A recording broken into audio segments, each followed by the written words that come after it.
بسم اللہ الرحمن الرحیم ایاک نعبد و ایاک نستعین۔ میرے پاکستانیوں، میں جو آج آپ سے بات کرنے لگا ہوں وہ کل ایک ISPR کی پریس کانفرنس ہوئی اور اس کے اندر انہوں نے ایک دو باتیں کہیں تو میں مجبور ہوں کہ میں آج اپنی قوم کے ساتھ بات کروں۔ جو انہوں نے بات کی کہ یہ پاکستان کے خلاف بغاوت اور اشارہ سارا تحریک انصاف کے اوپر کہ ہم نے بغاوت کی ہے، اور یہ کہ یہ پہلے سے پلان بن رہا تھا اس کا کہ ہم یہ پہلے سے تیاری کر رہے تھے بغاوت کرنے کے لیے، اور یہ اپنی فوج کے خلاف یہ سارا یہ ہم نے کیا، اور جس طرح کی وہ بات کی گئی مجھے ایک بڑی تکلیف ہوئی اس کی۔ تو میں نے کہا کہ میں آج اپنی قوم کے سامنے ذرا 2-3 پوائنٹ رکھوں، کیونکہ جب ایسی بات کی جاتی ہے تو اس کا جواب دینا بڑا ضروری ہے۔ دیکھیں، اب یہ موقف آ گیا ISPR کا اور پاکستان کی اسٹیبلشمنٹ کا کہ تحریک انصاف نے بغاوت کی۔ اب یہ دوسرا بھی ایک موقف ہے، یہ ہمارا بھی موقف ہے، یہ میرا موقف ہے، میری پارٹی کا موقف ہے کہ ہمارے خلاف پوری کانسپریسی کی گئی، ہماری گورنمنٹ گرائی گئی، جبکہ پاکستان کی تاریخ میں 2 سالوں میں آخری ہمارے 2 سالوں میں بہترین معیشت اوپر جا رہی تھی۔ آپ اگر اکنامک انڈیکیٹرز دیکھ لیں اور پاکستان اکنامک سروے پڑھ لیں تو وہ ان کی حکومت کا بھی پڑھ لیں جو ان کے دور میں شائع ہوا ہے، تو آپ کو یہ پتہ چلے گا کہ 17 سال کے بعد بہترین اکنامک پرفارمنس تھی، اور 17 سال پہلے اس لیے تھی کہ امریکی ڈالرز آ رہے تھے، ہم امریکہ کی وار آن ٹیرر لڑ رہے تھے۔ یہ امریکی ڈالرز آنے کے بغیر باوجود یہ اکانومی بڑھ رہی تھی، انڈسٹری بڑھ رہی تھی، ریکارڈ گروتھ ہو رہی تھی، اور اس کے باوجود کہ 2 سال کرونا میں ساری دنیا میں ایک بہت بڑا زوال آیا ہوا تھا، اس کے باوجود اللہ کا کرم کہ ہم نے اپنی معیشت کو بھی بچایا، ہم نے اپنے لوگوں کو بھی بچایا۔ دنیا نے اکنالج کیا کہ پاکستان نے جو قدم اٹھائے کووڈ-19 میں وہ دنیا میں مثال تھے۔ ایک امریکی ایک اکانومسٹ جو کام کرتا تھا ڈونلڈ ٹرمپ میں، اس نے کہا کہ اگر امریکہ پاکستان کی مثال لے لیتا تو کتنے 10 کھرب ڈالر بچا سکتا تھا۔ تو اس گورنمنٹ کو گرایا گیا ایک سازش کے تحت، تو یہ ہم کہہ رہے ہیں کہ ملک سے غداری ہوئی۔ اس کے بعد 25 مئی کو ہمارے ساتھ جو ہوا، کسی پولیٹیکل پارٹی سے ایسا نہیں ہوا کہ وہ لانگ مارچ کر رہی ہے اور 2 دن پہلے گھروں میں گھس کے اٹھائے جا رہے ہیں لوگ، کتنے ہزار گھروں میں پولیس گھسی رات کے صبح کے 3 بجے۔ یہ پہلی دفعہ کسی پارٹی سے ایسے ہوا۔ 3 لانگ مارچز میرے خلاف ہوئی، بتائیں ایک بھی FIR کٹی؟ ایک دفعہ ہم نے کسی کو روکا؟ کسی کے اوپر ٹیئر گیسنگ ہوئی؟ اور ہمارے اوپر پورا ایک اٹیک آیا، ہمارے بنیادی حقوق فنڈامنٹل رائٹس کی وائلیشنز ہوئی، اور ہمارے اوپر ہی پرچے کٹ گئے۔ میں نے تب 26 کی صبح کو اپنے دھرنا کال آف کیا، کیونکہ مجھے پتا تھا انتشار کی طرف جا رہا ہے۔ جو پارٹی الیکشن چاہتی ہے وہ انتشار تو نہیں چاہتی۔ تو اس کے بعد ہمارے اوپر یہ نہیں ہوا کہ سستیاں کم ہوئیں۔ جب ہم 30 بائی الیکشنز جیت گئے 37 میں سے، باوجود اس کے کہ پوری اسٹیبلشمنٹ کی سپورٹ تھی یہ 12 جماعتوں کی، میرے اوپر قاتلانہ حملہ ہوا، مجھے قتل کرنے کی کوشش کی گئی، میں اپنی FIR نہیں کٹوا سکا۔ یہ بھی سازش تھی، کیونکہ وہ طاقتور لوگ بیٹھے ہوئے تھے، میں کچھ نہیں کر سکا۔ پھر جو JIT بنی پنجاب کی ہماری گورنمنٹ تھی، اس نے جو چیزیں سامنے لے کے آئیں، جب وہ چیزیں سامنے آ رہی تھی کہ 3 شوٹر تھے ایک کی بجائے، وہ JIT کو سیبوٹاج کیا طاقتور لوگوں نے۔ سازش تھی، کیوں نہیں ان JIT کو چلنے دیا۔ اس کے بعد ہمارے اوپر میرے گھر پہ حملہ ہوتا ہے۔ ہم ایشورٹی بانڈ جب دے رہا تھا میں کہ جناب میں وہاں 18 مارچ کو اسلام آباد کے جوڈیشل کمپلیکس میں جاؤں گا، کوئی قانونی جواز نہیں تھا میرے گھر پہ، 24 گھنٹے حملہ کیا، اور وہ ایشورٹی بانڈ بھی نہ لے پولیس، کیونکہ انہوں نے مجھے اغوا کرنا تھا یہاں سے۔ یہاں لوگوں کو زخمی ہوئے، سارا دن گھر اندر بیٹھ نہ سکے، 24 گھنٹے ٹیئر گیس گھروں کمروں کے اندر، کبھی کسی لیڈر سے ایسے نہیں ہوا۔ 18 مارچ کو پھر میرے اوپر ایک قاتلانہ حملہ ہوتا ہے، اللہ کا کرم ہے کہ میں بچ جاتا ہوں۔ سارا وہاں اوپر ISI نے اس کو ٹیک اوور کیا ہوا تھا، جو جوڈیشل کمپلیکس ہے، CCTV کیمرہ انہوں نے بند کر دیے۔ پوری تیاری تھی کہ عمران خان کو قتل کرنا تھا وہاں۔ وہ اللہ نے ایسا کرم کیا کہ وقت میں ہم باہر نکلے، اگر اندر چلے جاتے تو دروازہ بند ہو جاتا تو ختم تھا، وہاں بچا میں۔ اس کے بعد اگلے دن یہاں 2 دن کے بعد 3 دن کے بعد ادھر ایک اور مرتضیٰ بھٹو ٹائپ قتل کرنا تھا، وہ مجھے پہلے پتہ چل گیا، میں نے ٹی وی پہ چلا گیا، وہ رک گئی بات۔ تو سازش تو کیا ہو رہی تھی؟ سازش یہ ہو رہی تھی کہ ایک پارٹی جو جیتنے جا رہی تھی الیکشن، اس کو پارٹی کو ختم کرنے کے لیے لیڈر کو ختم کرنا تھا، اور پلان تب سے ہی بنا ہوا تھا، کیسز شروع ہو گئے تھے مہینوں کے اندر۔ جیسے 70 سال میں ایک آدمی کے اوپر ایک کرمنل کیس نہیں ہوتا، چند مہینے میں آج 170 سے زیادہ کیس ہو چکے ہیں۔ یہ یعنی کون سے انصاف کا تقاضا ہے کہ ہر قسم کا جو ہر دوسرے دن کوئی نیا کیس ہو جاتا ہے، سارا میرا وقت ایک عدالت سے دوسری عدالت میں لگتا ہے۔ تو یہ کون سا، یہ ملک کی بہتری کے لیے ہو رہا ہے کہ ایک پارٹی، سب سے بڑی پارٹی کو باہر رکھنا؟ اس سے بڑی سازش کیا ہے؟ جمہوریت، سب سے بڑی پارٹی کو ختم کرنے کا مطلب جمہوریت ختم کرنا ہے، اور جمہوریت ختم کرنے کا مطلب آزادی ختم کرنا ہے۔ تو یہ کیا ملک کے خلاف سازش نہیں ہے؟ اور پھر جو 9 مئی کو ہوا، اب ISPR صاحب کہہ رہے ہیں کہ جناب 9 مئی کو جو ہوا ہے وہ ایک بڑی سازش چلتی آ رہی تھی، تو وہ سازش سامنے آئی، بغاوت۔ مجھے یہ بتائیں کہ میں جب یہاں سے، مجھے پتا تھا پکڑنا انہوں نے مجھے 9 مئی کو، میں اس سے پہلے ویڈیو ریکارڈ کر کے گیا کہ اگر مجھے پکڑنا ہے مجھے وارنٹ دے دیں اور میں آرام سے اپنے آپ کو آپ کے حوالے کر دوں گا، کوئی ضرورت نہیں ہے کہ یہ جو میرے گھر کے باہر ہوا کہ پولیس، 1000 پولیس اور رینجرز اٹیک کر رہے ہیں۔ سب کے سامنے جو ہوا کہ رینجرز بھی نہیں بلکہ وہ کمانڈوز تھے، انہوں نے اٹیک کیا، شیشے توڑے، عملہ جو بیٹھا ہوا تھا رجسٹری آفس کا اسلام آباد ہائی کورٹ، اس کو مارا، وکیلوں کو مارا، مجھے لگا ڈنڈا، مجھے اس طرح لے کے گئے جس طرح کوئی دہشت گرد ہے، غیر قانونی طور پہ مجھے پکڑا۔ کیا یہ بھی سازش کا حصہ تھا؟ کیونکہ اس کی وجہ سے اشتعال آنا تھا لوگوں کو، اور ہمارا موقف یہ ہے کہ اس کو استعمال کر کے ایک پورا کریک ڈاؤن کیا گیا جو پہلے سے پلان تھا۔ ہو ہی نہیں سکتا کہ 2 دنوں کے اندر آپ 10,000 لوگوں کو جیلوں میں ڈال دیں پکڑ کے، جب سے پہلے سے پلان نہیں بنا ہوا تھا۔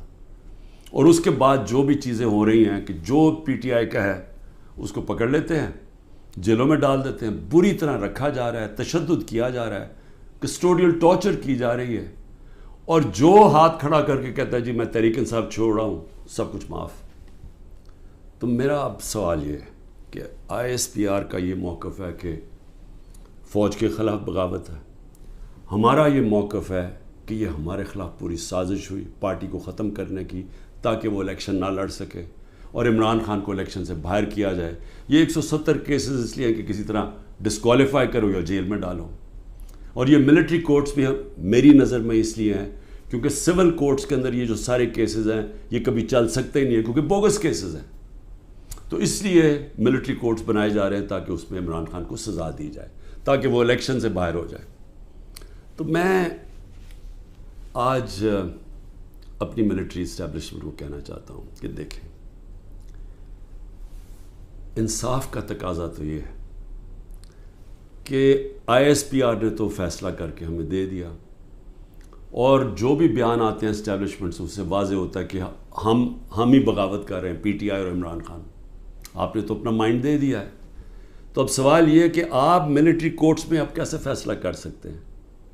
کیونکہ جج، جوری اور ایکسیکیوشن تو اب بن ہی نہیں سکتے، وہ تو انصاف ہوتا ہی نہیں ہے۔ انصاف تو وہ ہوتا ہے کہ میرا موقف ہے اور ایک اسٹیبلشمنٹ کا موقف ہے، بیچ میں تو کوئی جج بیٹھ کے فیصلہ کرتا ہے نا کہ کون ٹھیک کہہ رہا ہے۔ مجھے موقع دیا جائے، میں انشاءاللہ ثابت کروں گا۔ میرے پاس تو اب آہستہ آہستہ ثبوت آیا نا کہ یہ پورا پلان کر کے 9 مئی کو انتشار کیا گیا ہے، یہ جو جگہیں جلائی گئی ہیں یہ پلان ہوا تھا پہلے سے.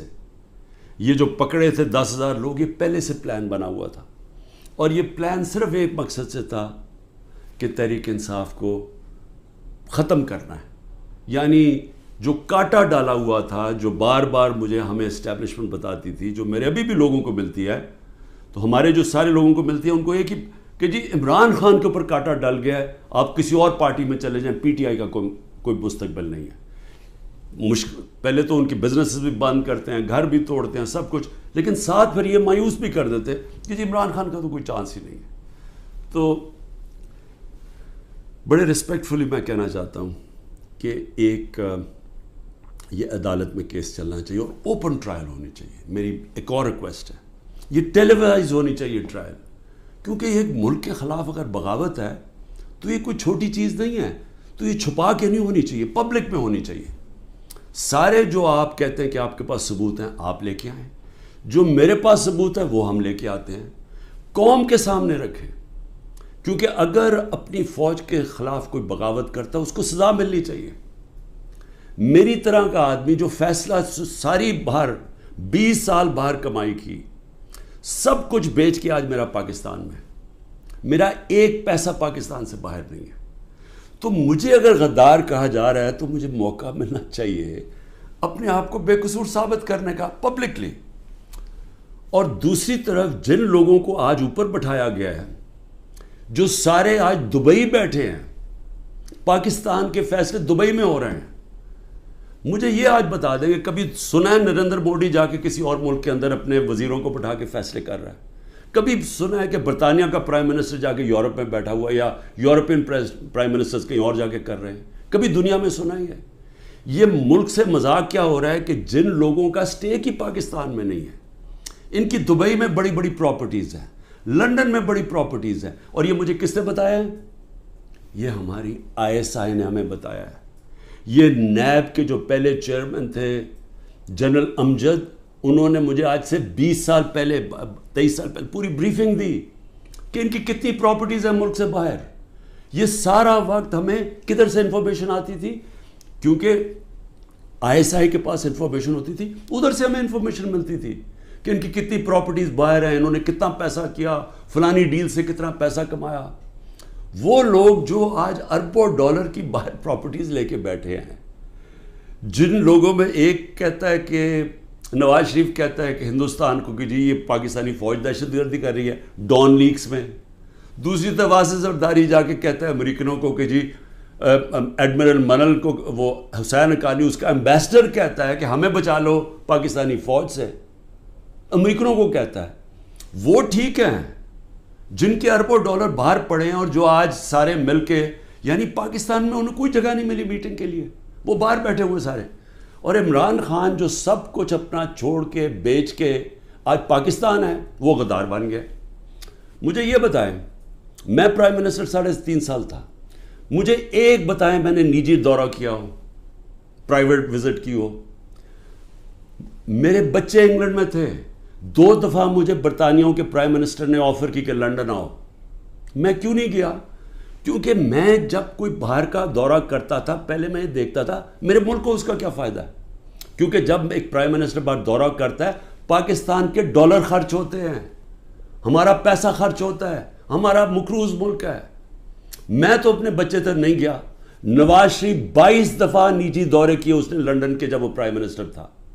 آصف زرداری 50 دفعہ دبئی گیا جب وہ پریزیڈنٹ تھا، اور ملکوں کے علاوہ. تو آج مجھے تکلیف یہ ہے کہ یہ جو لوگ اوپر مسلط کیے ہیں، جو دبئی بیٹھ کے پاکستان کے فیصلے کر رہے ہیں، یہ محب وطن ہیں، اور میں اور میری جماعت ان کو غدار کہا جا رہا ہے. اس لیے اس کی اوپن ٹرائل کریں. یہ بیٹھے اس کو ٹی وی کے اوپر یہ ٹرائل آئے، مجھے موقع ملے بتانے کا قوم کو کہ ہمارے سے ہوا کیا کیا ہے، میرے سے کس طرح غداری کی گئی ہے، کس طرح میرے سے جھوٹ بولے گئے ہیں، کس طرح کمر میں چاقو مارا گیا ہے، اور آج پاکستان کو گھٹنے پہ پہنچا دیا ہے. آج ہم معاشی طور پہ بھی اس جگہ پہ پہنچ گئے ہیں کہ نریندر مودی کہتا ہے کہ اس کو پاکستان کو چھوڑ دو، یہ اپنے بوجھ میں ہی کر رہا ہے. آج یہ سٹیٹمنٹ آئی ہے, 14 مہینے پہلے اس طرح کی کسی کوئی سٹیٹمنٹ آئی تھی؟ ذرا صرف دیکھ لیں کہ پاکستان کا وقار کدھر تھا اور آج کدھر ہے پاکستان. جتنی انہوں نے خدمت کی امریکہ کی, یہ فورن منسٹر نے اچھی اچھی انگریزی بول کے اور پتہ نہیں اربوں روپے کے دورے کر کے, اور اوپر سے شہباز شریف سارا وقت دورے کر رہا ہے باہر. جو جوائنٹ سٹیٹمنٹ آئی امریکہ کی اور ہندوستان کی نریندر مودی کے دورے پہ, ہمیں ہماری خطرے کی گھنٹی بجنی چاہیے. کبھی بائی لیٹرل میٹنگ میں وہ تیسرے ملک کو برا بھلا نہیں کہتے. انہوں نے نام لے کے کہا کہ پاکستانی دہشت گردی کر رہا ہے. مطلب یہ کہ کشمیر کی جو ساری وہ جو بیچاروں اتنی دیر سے اپنی آزادی کی جنگ لڑ رہے ہیں, وہ پاکستان دہشت گردی کر کے لڑ رہا ہے, وہ آزادی کی جنگ نہیں ہے. یہ اتنا برا ہمارے اوپر انہوں نے, جو اب میں کیا کہوں کہ جس طرح کا انہوں نے پاکستان کے اوپر تماچا مارا ہے, اور یہاں سے کوئی جواب نہیں آئے گا کیونکہ ان کے پیسے باہر پڑے ہیں اور ان کو پتہ ہے ان کے پیسے باہر پڑے ہیں, یہ کبھی نہیں بولیں گے. لیکن مجھے اس سے زیادہ خطرہ ہے, اور میں اس لیے بھی اپنی اسٹیبلشمنٹ کو پیغام دینا چاہتا ہوں کہ دیکھیں, میں ایک تاریخ کا طالب علم ہوں. یہ جو انڈیا کا اور اب امریکہ کا جو جوائنٹ ڈیکلریشن آئی ہے اور جو سمجھوتا ہوا ہے ڈیفنس میں, نیوکلیئر میں, آرٹیفیشل انٹیلیجنس ٹیکنالوجی میں, یہ اب پاکستان میں بہت آگے ہمارے معاشی حالات بالکل ہی جدھر پہنچ گئے ہیں. اس سے ایک امبیلنس پیدا ہو گیا ہے. آج ہندوستان جس طرح نریندر مودی نے تکبر میں باتیں کی ہیں, آج وہ ہمارے سے اپنے آپ کو بہت طاقتور اب سمجھتے ہیں. اور جب انہوں نے کہا نا کہ اپنے بوجھ میں گر رہا ہے, وہ اپنے بوجھ میں گرنے نہیں دیں گے, وہ گرائیں گے. ہمیشہ جنگیں تب لڑی جاتی ہیں جب ایک فریق سمجھتا ہے کہ وہ دوسرے سے بہت زیادہ طاقتور ہے. روس جب یوکرین میں گیا تو یوکرین کا نیوکلیئر پروگرام ختم ہو چکا تھا اور روس سمجھتا تھا ان سے بہت بڑا طاقتور ہے. امریکہ عراق میں اور افغانستان میں اس لیے گیا کہ وہ بہت طاقتور تھا ان سے. تو جب ہندوستان یہ سمجھنا شروع ہو گیا کہ وہ پاکستان سے بڑا طاقتور ہے, ہماری خطرے کی گھنٹی بجنی چاہیے. ملک کو متحد ہونا چاہیے. ملک کو آزاد رکھنے کے لیے قوم کو اکٹھا ہونا چاہیے. یہ نہیں ہونا چاہیے کہ ملک کی اسٹیبلشمنٹ ملک کی سب سے بڑی پارٹی کو ختم کرنے کی کوشش کرے. اس کا مطلب جو ملک کی اکثریت عوام ہے, جو ایک پارٹی کے ساتھ کھڑی ہے, اس کو اپنے خلاف کر لے. یہ ملک کو نقصان ہے. ہماری پھر سے اکانومی بیٹھ چکی ہے, ان کے پاس کوئی حل نہیں ہے. جو جس طرف ہم جا رہے ہیں, جو یہ کوشش کرنے جا رہے ہیں کہ کھچڑی پک جائے پولیٹیکل انجینئرنگ سے, وہ اور ملک کمزور ہونے والا ہے. میں اس لیے پھر سے کہتا ہوں کہ آخر میں اپنے جو فیصلہ کرنے والے لوگ ہیں, جو طاقتور لوگ ہیں, اس وقت پاکستان کو ایک ہی راستہ ہے, صاف اور شفاف الیکشن. لوگوں کو امید صرف تب آئے گی, امید ختم ہو چکی ہے. نوجوان جو چھوڑ کے ملک کو جا رہے ہیں, پروفیشنلز جو ملک کو چھوڑ کے جا رہے ہیں, جو غریب لوگ کشتیوں میں ڈوب رہے ہیں باہر ملک سے نکلنے کے لیے, ان کو امید چاہیے. اور کسی چیز سے امید نہیں آنے لگی سوائے ایک چیز سے, صاف اور شفاف الیکشن. پاکستان پائندہ باد.